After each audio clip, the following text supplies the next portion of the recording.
part, I would say. But we still have a tendency to sit in the same places every week. Have you noticed that? And so that means there are some gaps, right? Where, oh, so-and-so's normally sat there, and right now they're sat there on Zoom. So we just know that we really miss you. We totally understand in the circumstances right now that we can't all be together.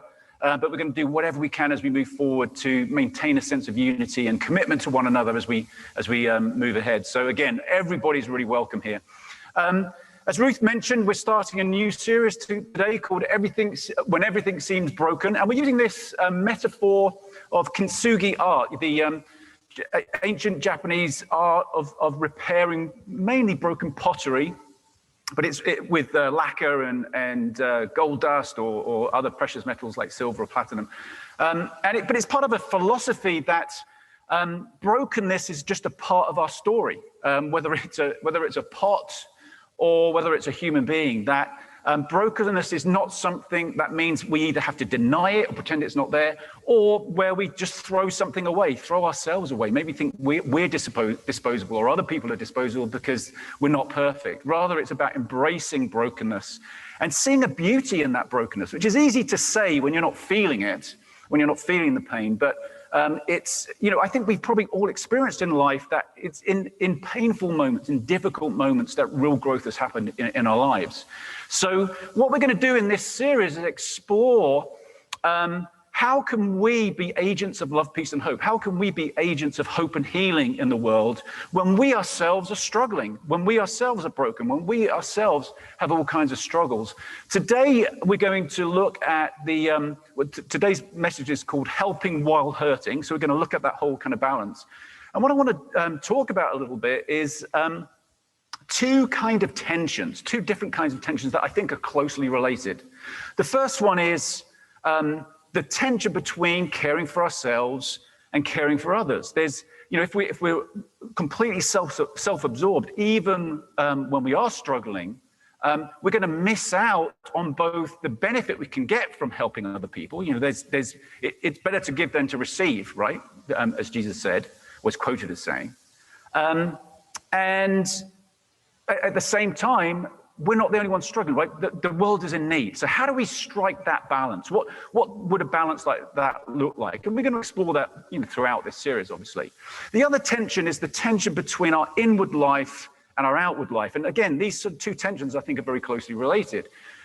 If we spend too much time on our inward life, if that's all we think about is sort of the ideal of ourself, if you like, and being a better self, but we don't actually focus on what that looks like when we live it out, we're going to be in imbalance. And if we do too much outward focus, then we're not going to address the issues that are going on inside that we really need to address, and that will inevitably manifest themselves, show themselves in our outward life. So we're going to explore that a little bit.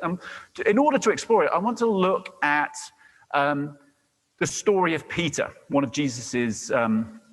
One of his first disciples, one of the first people Jesus called to follow him. And we're going to look at the life of Peter in comparison to Jesus, which is really unfair. So we're going to try and be kind to Peter. But the gospel writers often have us looking at certain characters, I think especially Peter actually, as almost like a comparison to Jesus. And sometimes the writers do that very obviously through a dialogue, where Jesus is encountering Peter, and you see the differences there. But very often it's less explicit, and we just have a narrative that kind of lays Peter next to Jesus, and we're left to draw our own conclusions about that. So we're going to have a little bit of both that we're going to look at today. Let's just remember that Peter is also very often representative of the disciples in general. In fact, in Mark 14, I think we've got a verse that we're going to, it's from a passage we'll look at in more detail a little bit later. It says, Peter insisted emphatically, even if I have to die with you, I will never disown you. Classic Peter statement. But then it says, and all the others said the same. We often forget that. We kind of pin that kind of statement on Peter, but he's representative. So let's just bear that in mind as we look at these stories. So let's just jump in. We're going to look at the arrest story of Jesus. Okay, this is before Jesus dies. He's arrested by the powers that be. Let's just take a look at this passage from Luke While he was still speaking, a crowd came up, and the man who was called Judas, one of the 12, was leading them. He approached Jesus to kiss him. But Jesus asked him, "Judas, are you betraying the Son of Man with a kiss?" When Jesus' followers saw what was going to happen, they said, "Lord, should we strike with our swords?" And one of them struck the servant of the high priest, cutting off his right ear. But Jesus answered, "No more of this." And he touched the man's ear and healed him. Then Jesus said to the chief priests, the officers of the temple guard, and the elders who had come for him, "Am I leading a rebellion that you've come with swords and clubs? Every day I was with you in the temple courts, and you did not lay a hand on me. But this is your hour when darkness reigns." So here we have in this account the what's become known as the last miracle of Jesus. I mean, it's the last miracle before he dies, where he heals the servant's ear. And this story appears in all four Gospels. It's a pretty amazing story. And I think the fact that it appears in all those four Gospels shows us that, okay, this is probably something that actually happened. It's a historical account of something that happened. It's recorded in all of them. There was some kind of a skirmish, right? So this angry mob comes out with clubs and swords, and they're going to arrest Jesus. There's a skirmish of some kind, and somebody's ear gets cut off, and Jesus heals the person's ear, the servant of the high priest. The way each gospel writer, though, tells this story is quite different, or there's certain details that are a little different. And as we know, the gospel writers use certain details for certain purposes, because they want us to see something. In Matthew's account, for instance, Jesus quotes a famous saying of Jesus, "Put your sword back in its place," Jesus said to him, "for all who draw the sword will die by the sword." Okay, that quote is only in Matthew's gospel. So what we have here is Jesus at his most vulnerable. This is Jesus being threatened. He knows what's going to happen. He's going to get arrested, and he's not going to get a fair trial. So he's been beset by this angry mob, and in the middle of all that, Jesus holds true to what he's been teaching. He's been teaching in as we've seen many times, like in the Sermon on the Mount. Don't take revenge. Don't return violence with violence. Turn the other cheek. Love your enemies. And here at this, treat others as you want them to treat you.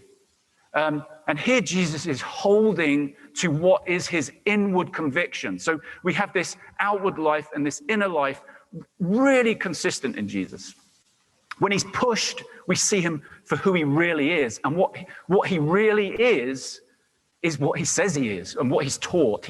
And I think we sort of realize that's true about Jesus. And we can almost think of Jesus as a superhuman being. But as we'll see, I think we can perhaps see the humanity of Jesus in all this. Jesus is showing us that it is possible to live a life where our inner life and our outward life are consistent. Ironically, that seems so rare in religion, right? Religion is often a way of an outward life being sort of, not perfect, but we cover up a lot of the time what's really going on the inside. But when we're pushed, when crisis comes or difficulty comes, what's on the inside comes out, and often we find ourselves reflecting on our lives and feeling like, man, I'm more of a hypocrite than perhaps I'm more like the Pharisees than I am like Jesus.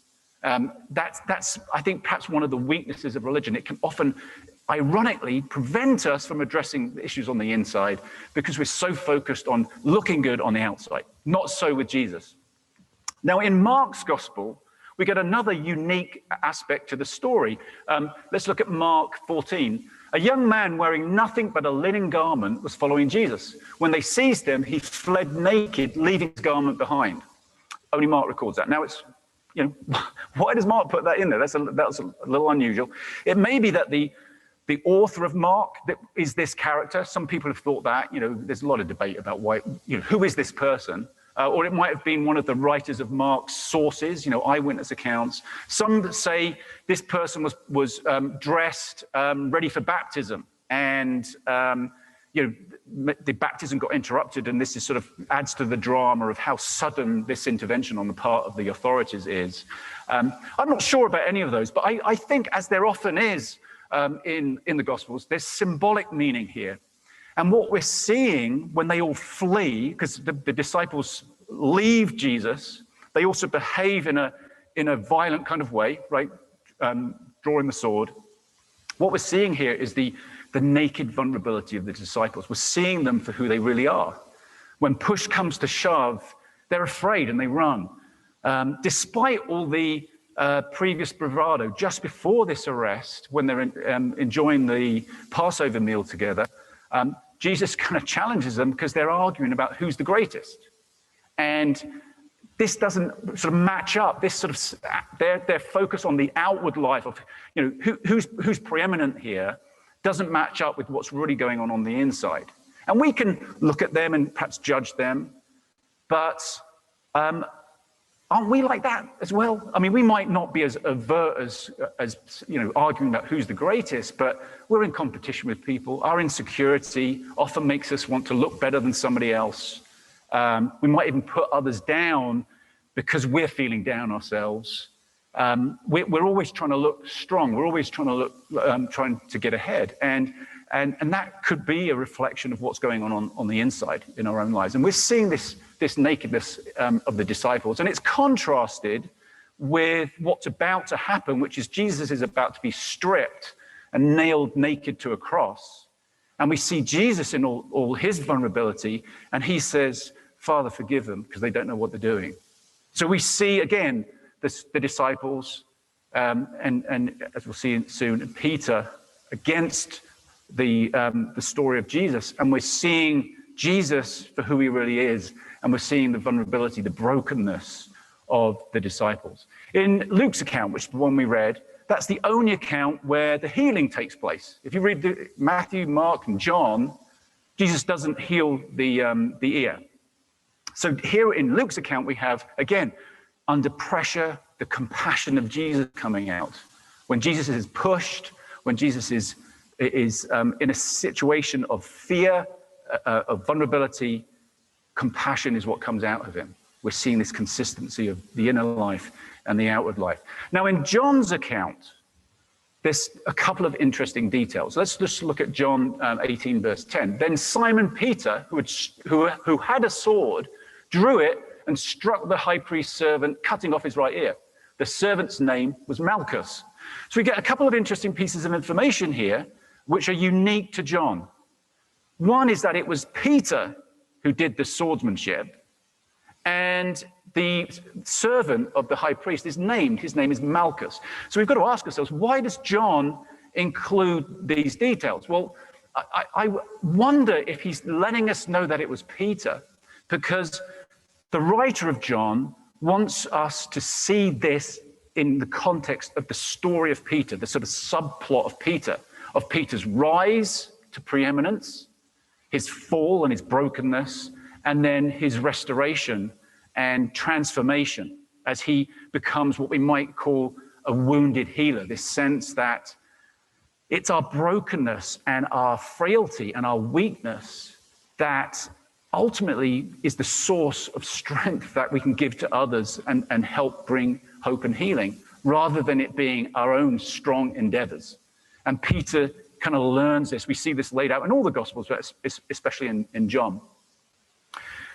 Now, I think what that does for us is it shifts the goalposts a little bit, because now we can see, as we look at the story of Peter, and we're going to just track it a little bit with his story for a few minutes.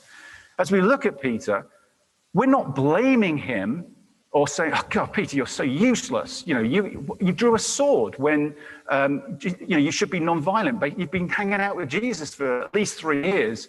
How could you react like this?" We're not blaming Peter. We're actually finding hope in the story of Peter, because we know that we're broken. We know that we've failed. We know that we've got all kinds of stuff going on in our own lives. And the fact that Peter is restored, the fact that Peter makes it through, is good news to us. I think it also changes how we see Jesus, because Jesus, we could think of Jesus as this superhuman, almost robotic Son of God who can't do anything wrong, just is incapable of doing anything wrong. And I'm not sure that that's really the case. What we see here, I think, is a humanity to Jesus, and perhaps reflected in Peter's life that shows us that it's possible to be like that. It's doable. It's not impossible to be like Jesus. Jesus is inviting us into something, into healing and transformation that makes Jesus not just some sort of inspirational ideal that we could never quite get to, but a model, an example, and a source of empowerment to be restored, to be healed, as we're going to see in the story of Peter. And I think we see that played out in Jesus' life. It's not just a given that Jesus' inner life and outer life, inward life and outward life, are consistent. It's not just, it doesn't just happen magically. Think about it. Jesus, for instance, goes into the wilderness right at the beginning of the Gospels. Jesus goes into the wilderness. It's almost like Jesus, the way that story is told is it's an encounter with the devil. But you think of it like this: Jesus seems to be deliberately taking time, going on retreat, if you like, to deal with his inner demons. And I mean that metaphorically, okay? But it's like he's being tempted. And for Jesus to be tempted, then there has to be some chance that Jesus could have failed. I mean, if he's just immune to temptation because he's so perfect, then it's not temptation. But Jesus seems legitimately tempted. We see the humanity here of Jesus. But Jesus does something about it. He goes on retreat in the wilderness, and he's addressing inner life issues. We see time and time again in the Gospels Jesus withdrawing to go away and pray and spend time on the inner life. We see Jesus doing that even in sort of the busyness of his life. He gets tired and worn out, and he says to his disciples, "Let's just go over here for a bit, or let's cross the Sea of Galilee and just get away from it for a moment." Jesus isn't addicted to the outward life, the getting the accolades and the positive feedback from people for doing all the great work that he did. He wasn't so trapped in that. He was able to sort of step back and realize his limitations and realize that he needed to address the inner life and experience that restoration himself. It turns out, ironically, Jesus doesn't have a savior complex, right? Jesus isn't. He's like, okay, I'm going to take a step back here. I don't need to be the solution to everybody's problems all the time. So when we think about Jesus, we see somebody who's letting us know it's possible, it's doable. Now, let's think about the other bit of information we get here. So it was Peter who has the sword. The servant is called Malchus, identified as Malchus. We don't read about Malchus anywhere else. So why is the writer of John giving us this detail? Well, again, I think from a literal point of view, there's a skirmish. If we just take the facts, there's a skirmish, and there's an individual called Malchus whose ear is cut off by Peter. I highly doubt that Peter's intention is to cut his ear off. If you think about it, people come at you with clubs and swords, you draw out your sword and think, I'm going to teach you a lesson, I'm going to cut your ear off. Watch this. And then you sort of, with great expert precision, which I doubt Peter had, you cut the guy's ear off and they're like, oh my gosh, he's cut somebody's ear off, let's all go. I don't think that's what happened. I think Peter's pulled his sword out in the account of John, and he's wielding that sword. He's trying to split the guy's skull open. And he's just a really bad shot. He's a really bad swordsman, and he sort of scrapes in, cuts the ear off. From a literal point of view, I'm guessing something like that's going on. But again, perhaps there's some metaphorical meaning here, because Malchus means king. So there's some authority issues here. Firstly, it could be we're seeing the sort of contrast of the kind of kingdom that Jesus is bringing, a kingdom that's not about fighting. It's not about, the fight is not about this mob in front of us, or this person that we're in conflict with, or whatever it is we're fighting. The battle is about what's going on here. And can we live out, even with our enemies, a loving existence, a peaceful existence? Can we be nonviolent in our conversations, in our interactions? Or will we always try and defeat our enemies, always try and defeat anybody that's threatening us, always try and defeat with power somebody who we disagree with? So there's this authority issue or power issue, and this contrast of the kind of kingdom that Jesus brings versus the kind of kingdom that Malchus, the king, brings. He's a representative of the chief priests, the authorities, the Pharisees, the elders, the religious powers that be. And it's a different kind of kingdom. So that we've got that going on there, perhaps. We've also got the fact that it's the chief priests servant. And this guy Malchus is perhaps representative, and the fact his ear gets cut off is perhaps representative of the deafness of the religious authorities. Jesus says this time and time again, those who have ears to hear, let them hear. And he talks about the deafness of people because of the hardness of their hearts, because of what's going on the inside. They can't even hear what Jesus has to say. So there's that metaphorical meaning there, perhaps.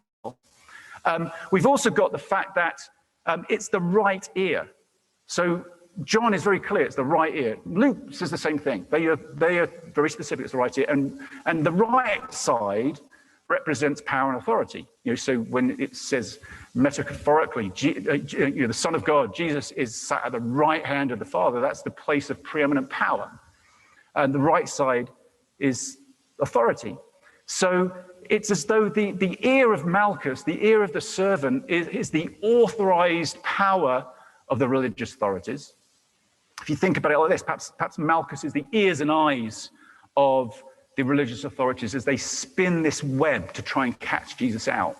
People have been listening to him, watching him, waiting for this moment when they can finally get him. And so here comes Malchus, and Peter cuts off his ear. It's as though he's removing that authority. He's fighting that authority and defeating it, or seeking to defeat it. But Jesus, now we've got to be careful here, because in John's account, Jesus doesn't heal Malchus. But if we take it as a given that, okay, a healing took place in this story, we've got to be careful that we don't mix up the Gospels. Okay, we take them in their own right. But if we assume that there is a healing that still takes place, then Jesus kind of picks up the authority of Malchus and gives it him back. Jesus isn't afraid of that authority. Jesus isn't afraid of that power, because Jesus is fighting a whole different kind of battle. Again, it's these two kingdoms that are colliding. Jesus is saying, well, I haven't come to take your authority away. I've come to redefine what authority means and what power means.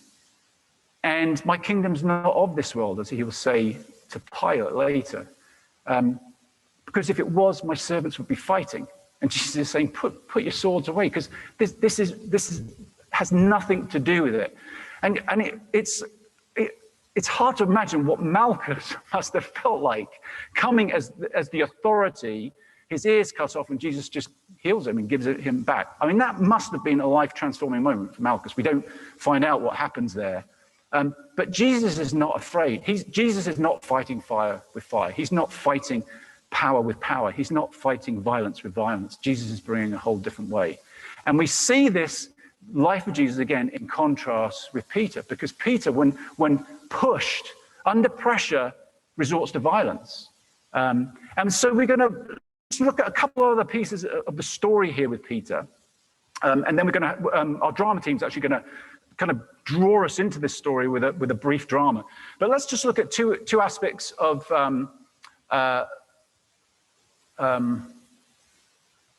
okay, I don't think. Okay, is that the first part of it? Yep, maybe it is. Okay, so we're going to look at a story from before the arrest of Jesus. So we just look at the arrest of Jesus, and then a story from after it. Just two brief stories. Jesus says to his disciples, "You will all fall away," he told them. This is when he's having the Passover meal with them. "For it is written, I will strike the shepherd and the sheep will be scattered. But after I've risen, I'll go ahead of you into Galilee." Peter declared, "Even if all fall away, I will not."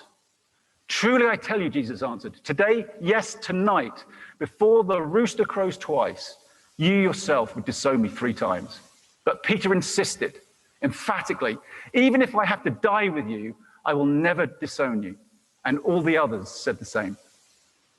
So here we have this, we read one of those verses a little bit earlier. Here we have Peter saying, I'll do anything for you, Jesus. So Peter is saying, my actions, my outward actions are going to be loyal, they're going to be true. I will not let you down, Jesus. And I think Peter's actually being really honest here. I think he believes it. He's not just making it up.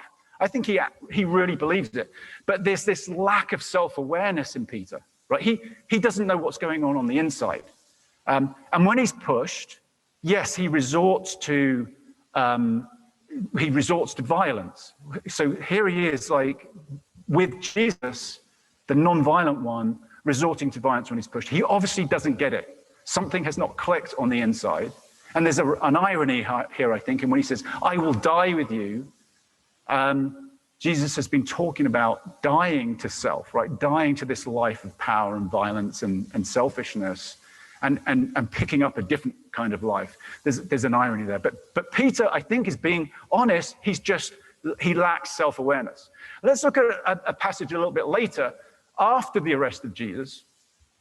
And here Jesus has been arrested. Peter's out in the courtyard. He's kind of staying close by, but he's a little bit afraid. While Peter was below in the courtyard, one of the servant girls of the high priest came by. When she saw Peter warming himself, so he's feeling cold, she looked closely at him. You also were with that Nazarene, Jesus said. But he denied it. I don't know or understand what you're talking about, he said, and went out into the entryway. When the servant girl saw him there, she said again to those standing around, this fellow is one of them. Again, he denied it. After a little while, those standing near said to Peter, surely you are one of them, for you are a Galilean. He began to call down curses, and he swore to them, I don't know this man you're talking about. Immediately, the rooster crowed the second time. Then Peter remembered the word Jesus had spoken to him. Before the rooster crows twice, you will disown me 3 times. And he broke down and wept.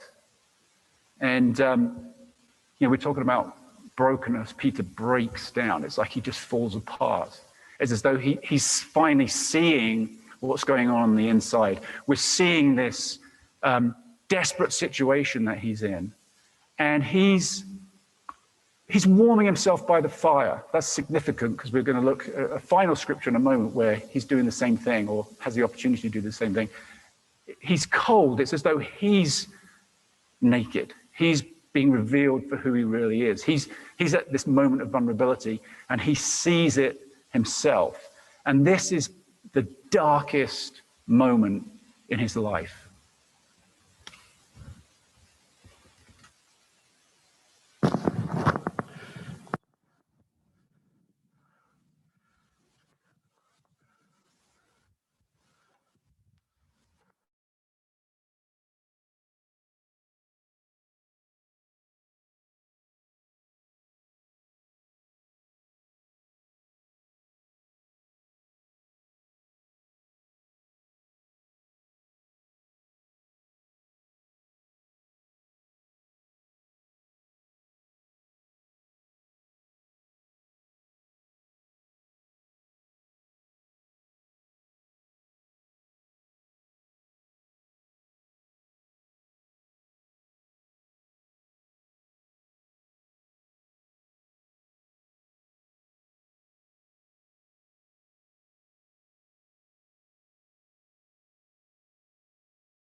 Him.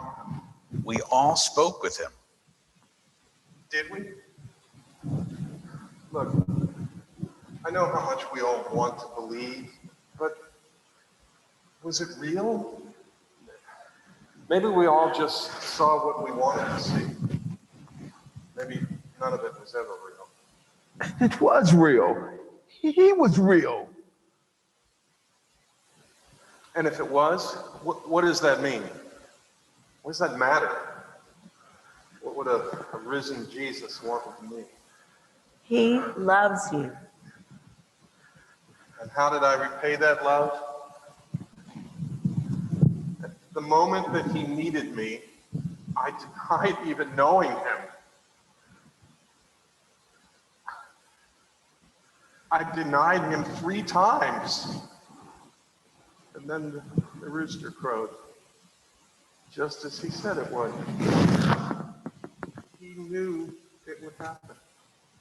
He told me it would happen. None of this is your fault, Peter. Think of how much Jesus loved you. Think of all that he taught us. Love your neighbor.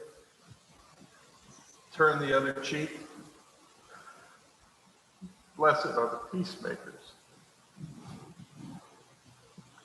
And when they came to arrest him, my first instinct was to draw my sword. I drew my sword and I nearly killed a man. Not exactly a prize pupil. Peter, where is your sword?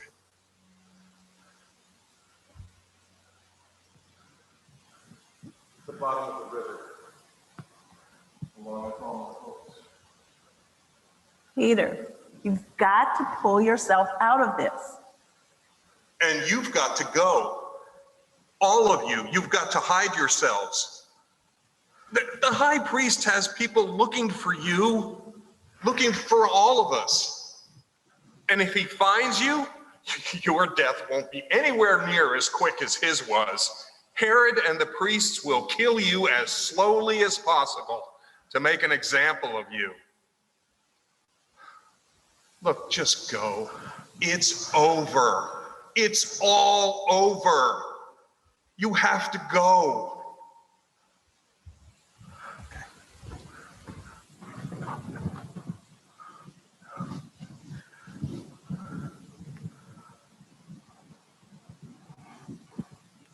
What are you going to do? I have to eat. Fishing is all I know. I'll go back to fishing. And no, I know what you're going to say, but you can't come with me. You're my older brother and I love you, but you can't be seen with me. Down at the docks, out on the sea, no one will know me there. Peter, It's Simon. he called you Peter. My name is Simon.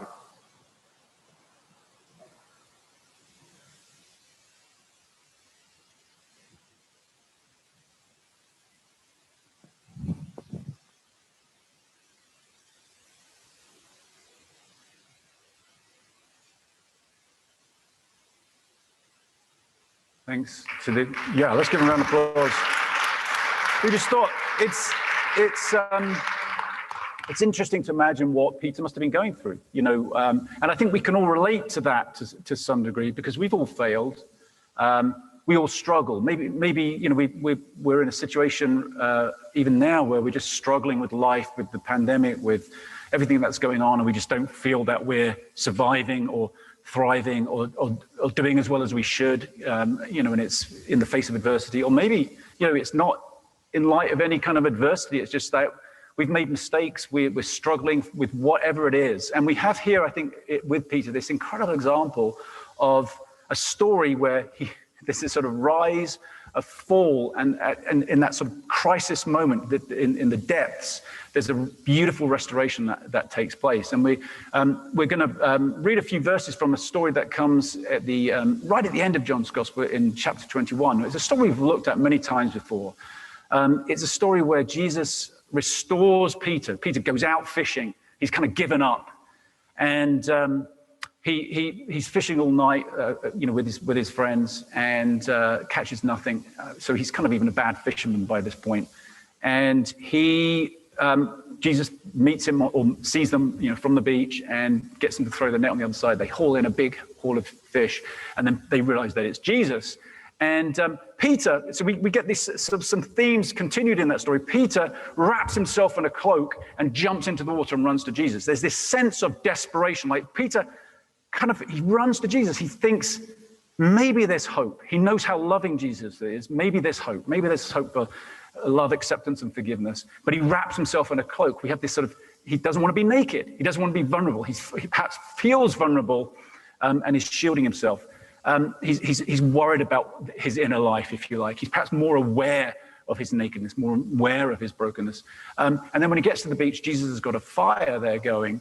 And just as there was a fire that Peter warmed himself around when he was after Jesus was arrested, and you get this sense that Jesus is providing warmth. There's security. There's acceptance. It's like you come by the fire. You don't need to put that cloak on. It's okay. Just be yourself. Be who you really are. And then there's this beautiful encounter with Jesus and Peter, where Jesus asks Peter. It says when they'd finished eating, Jesus said to Simon Peter, "Simon, son of John, do you love me more than these?" "Yes, Lord," he said. "You know that I love you." Jesus said, "Feed my lambs." Again, Jesus said, "Simon, son of John, do you love me?" He answered, "Yes, Lord, you know that I love you." Jesus said, "Take care of my sheep."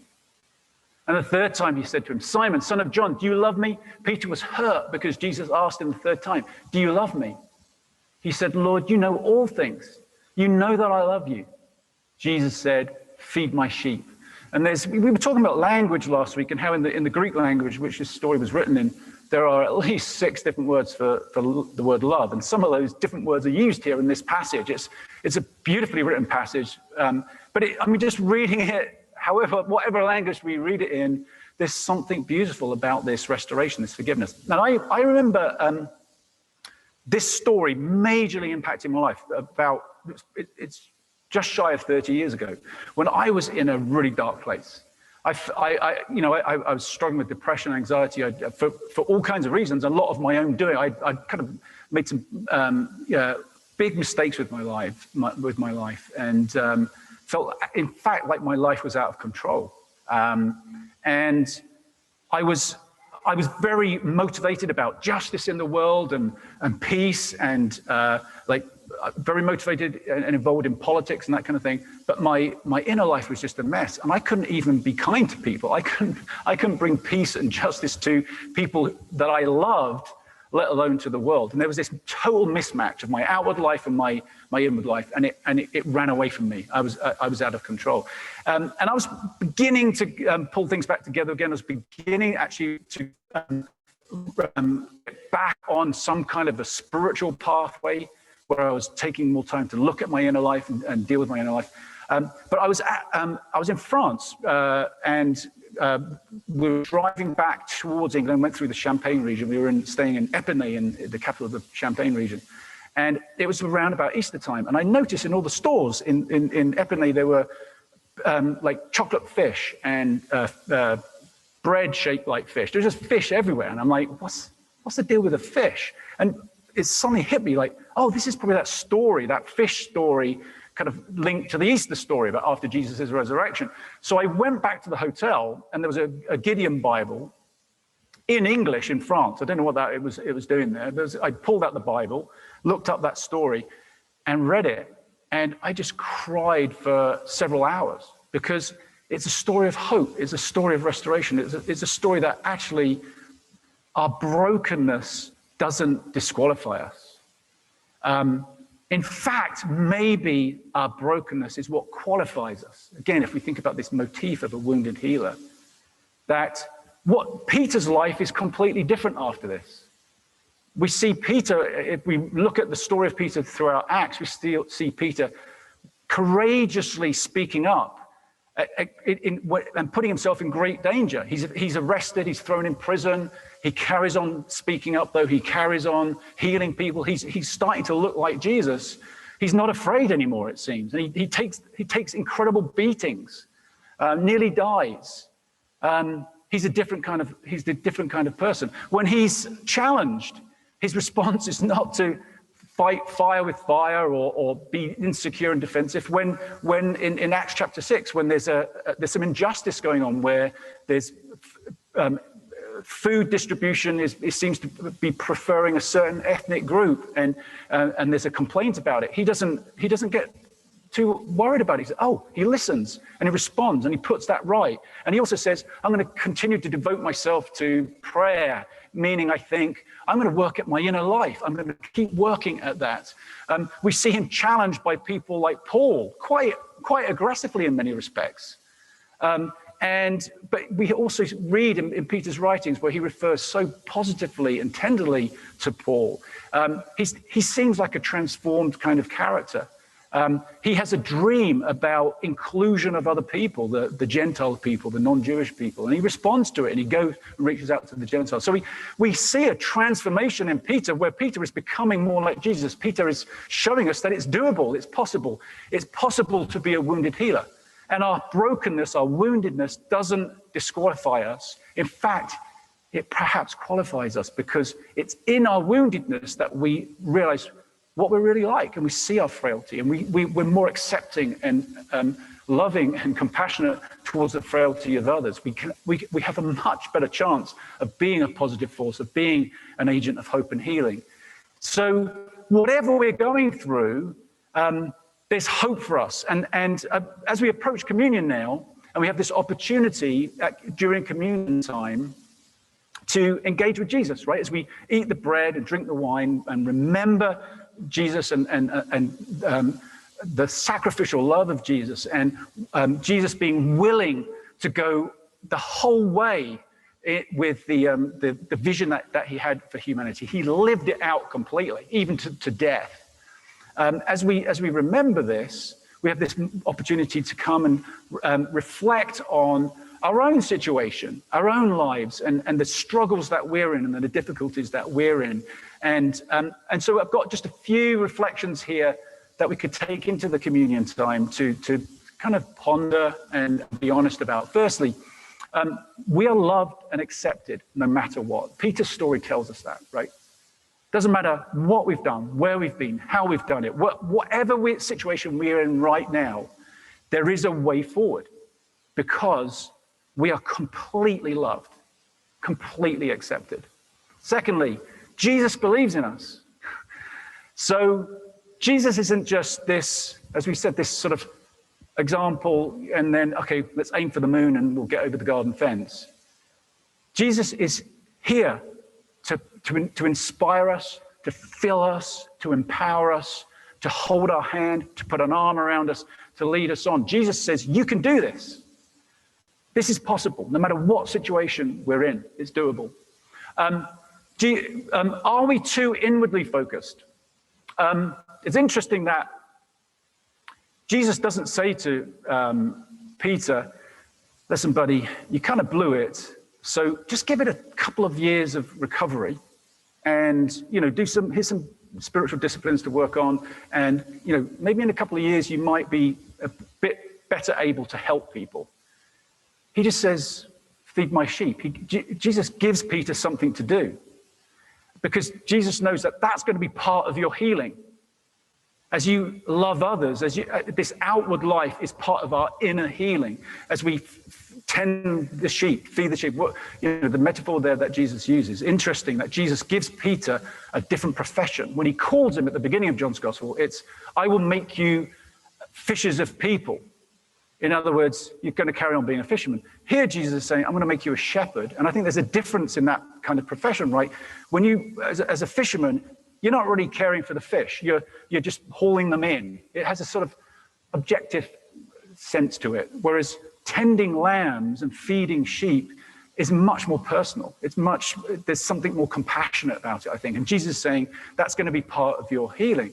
So we have to ask ourselves, are we too focused on what's going on inside, and we're struggling too much, we're not good enough, we've failed, or I'm too weak, before we think about loving people or serving people, or helping people? Jesus might be calling us into that right now and saying that's part of it. Are we too outwardly focused? The flip side of this is that we could actually not be addressing what's going on the inside and trying to sort of shield that or hide it away by hyperactivity on the outside. So all we do is we're going to go out and serve and help this person, help that person, help the other, because we don't actually want to look on the inside. And we can almost be addicted to that kind of activity because we don't want to take time to reflect on what's really going on the inside. And sooner or later, we run out of steam, right? And we come to a halt. So Carl Jung, here's a little quote from that gentleman, fine man. Until you make the subconscious conscious, it will direct your life, and you will call it fate. Now, our lives right now, that it's not working out, And we're perhaps just, it's luck, it's fate, I just don't seem to be able to get ahead. You know, I always fail in this area, or, you know, relationships always seem to go wrong, or whatever it is, are there things, that sounded like I just made a joke, but that wasn't a joke. Are there things that actually we might be just putting off to fate, putting off to, it just is, but actually we need to take a look on the inside and make the, become conscious of what is heretofore subconscious. And then finally, the call to be a wounded healer. Can we become wounded healers? Are we willing to be that vulnerable? Like, I don't really want to do something until I've mastered it and I know I'm going to do it well, right? There's something vulnerable about just say, okay, I'm going to give this a go. Are we willing to do that? Can we become wounded healers? And as part of this series, I wanted to let you know about a couple of ways we can do this, I think. First one is we're going to have a series of groups, gatherings that are, I think we have a little slide on this one. Yeah, so emotional support groups, going to be led by two professional counselors in our community, Roger Sandberg and Amy Rich. Amy's going to do a group via Zoom, and Roger will do one in person. And you can, all the information is in the bulletin. You can check that out. All the information is online as well, and you can sign up to join one of these groups. And it basically is just looking at what's going on the inside for us, especially with some of the stress and difficulty we've all experienced through the pandemic. So if you're struggling in any sense and just want to talk about it, get a little bit of help, come to one of these groups. And also, so if that's dealing with the inward stuff, you can also be outward about it by inviting other people, maybe people you're chatting with, you feel you've got some rapport with, neighbors, workmates, family members who would maybe want to come along to one of these groups with you. So it's open to everybody, and they're going to be irreligious. Okay, it's not. The goal here is just to help people and to support people rather than pounding them with any kind of religion. We also have, and you received a flyer when you came in this morning, an opportunity right after the service today. If you're in person, we've got an ice cream social right after the service, but where we'll also have ministry leaders who will be able to answer questions about what's on that flyer, and opportunities to help serve our community and sort of help one another and serve one another more outwardly. So come along after the service to that. Find out ways that you can help. And if you're on Zoom, there's lots of ways also that you can help. We have many opportunities that you can serve not be in person. So it's lots of opportunities for everybody. And again, not just in our church, but they're thinking about, okay, how can I be an agent of help and healing? How can I be a listening ear? How can I be someone who supports others, even though I'm struggling? People around me are struggling. How can I do that? And we're going to explore that more as we go through the service. So let's take communion together. As always, we have an opportunity to get up and move around. If you'd like to do that, just asking everybody to keep their masks on. Obviously, you can light a candle at the back of the room. We have stations where you can write out prayers. That might be just a heart cry. Or you can make a prayer request. People will pray for you during the week. We have opportunities to give financially to the church at the giving station. But let's take this moment to reflect on what Jesus might be saying to us about our inward life and our outward life together. Let's just pray, and then we'll have communion together. Lord, thank you that you are here with us, that you love us, that you accept us no matter what. And Lord, we're all in different places. So let your love come to each of us in the way that we need. We open our hearts to you now. And in this moment of vulnerability, we want to just warm ourselves by the fire with you and feel your love. Amen.